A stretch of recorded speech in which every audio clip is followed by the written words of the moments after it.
என் வாழ்நாள இறைப்பணிக்காகவே அர்ப்பணிக்க போறேன்னு சொல்லியிருக்காங்க சாமியாரா மாறி இருக்கிற நடிகை புவனேஸ்வரி. ஆமாங்க, நீங்க கேட்டுட்டு இருக்கிறது சரிதான். சினிமால கவர்ச்சியா நடிச்சு பல இலசுகளோட மனதை கவர்ந்த நடிகை புவனேஸ்வரி தான் இப்படி சொல்லியிருக்காங்க. பாய்ஸ் படத்துல பாலியல் தொழில ஈடுபட்ட ஒரு பொண்ணா நடிச்சு தமிழ் சினிமாவில் அறிமுகமானாங்க. அடுத்து தலைநகரம் உள்ளிட்ட பல படங்கள்ல நடிச்சிருந்தாங்க. அவர் நடிச்ச முதல் படத்தோட கதை மாதிரியே அவரோட வாழ்க்கையும் மாறிடுச்சு. பாலியல் தொழில ஈடுபட்டதா கைது செய்யப்பட்டு அதுக்கப்புறம் குற்றமற்றவர்னு விடுவிக்கப்பட்டதெல்லாம் ஒரு தனி கதை. வழக்குல இருந்து விடுதலையானதுக்கு அப்புறம் ஒரு சில தெலுங்கு படங்கள்லயும் தொலைக்காட்சி சீரியல்களையும் நடிச்சாங்க. அப்புறம் கொஞ்சம் கொஞ்சமா சினிமாவை விட்டே விலகிட்டாங்க. நடிகை புவனேஸ்வரி இப்போ அடுத்து புது அவதாரம் எடுத்திருக்காங்க. அதுதான் துறவரம். சமீபமா சென்னை மற்றும் சுற்று வட்டாரங்கள்ல உள்ள கோயில்கள்ல பெண் சாமியார் மாதிரி உடை அணிஞ்சு ருத்ராட்சம் எல்லாம் போட்டு சாமி தரிசனம் செய்யறது, கோயிலுக்கு வெளியே அன்னதானம் செய்யறதுன்னு பிஸியா இருக்கிறாங்க. இது என்னன்னு பார்த்தா அவர் சாமியாராவே மாறிட்டதா இப்போ தெரிய வந்திருக்கு.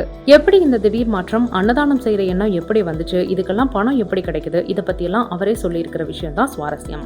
அதாவது, என் மனசுல திடீர்னு ஒரு நாள் மாற்றம் வந்துச்சு. அதுவே என்னை ஆன்மீக வழியில கூட்டிட்டு போச்சு. அப்படியே நானும் அதுல பயணிக்க தொடங்கிட்டேன். என் வாழ்நாள் முழுக்க இறைப்பணிக்காகன்னு முடிவு பண்ணிட்டேன்னு சொல்றாங்க.